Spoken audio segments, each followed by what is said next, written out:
నువ్వే రూపంలో ఉంటావో నాకు తెలియదు.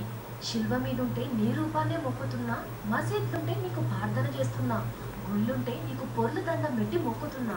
నా కోరిక తీరుండ్రి దేవుళ్ళు, ఓ మనిషి మీ దిక్కే వస్తున్నాడు. మీ దేవలోకాల తలుపులన్నీ తెరిచే ఉంచుండ్రి.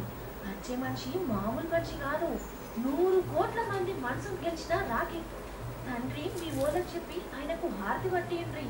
ఎందుకంటే ఆయన మచ్చలేని స్వచ్ఛమైన మనిషి.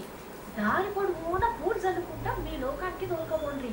బ్యాండ్ బజాలు సన్నాయి మేళాలు ఖచ్చితంగా పెట్టాలి.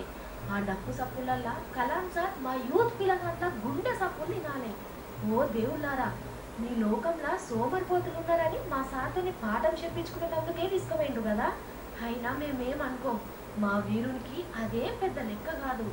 ముఖం మీద చిరునవ్వును జరగనియని 84 ఏళ్ల పసిపిల్లగాడు మా సారు. దేశ సేవకే జీవితాన్ని గులాం చేసిన కలాం ఆయనే. చేసే పనిలే దేవుణ్ణి చూసుకున్న మా దేవుడు. ఓ భగవంతుడా, ఏ జీసస్, ఏ అల్లా, మా కలాం సార్ వస్తున్నాడు, గొప్పగా ఎదుర్కోండ్రి అని రాసినది.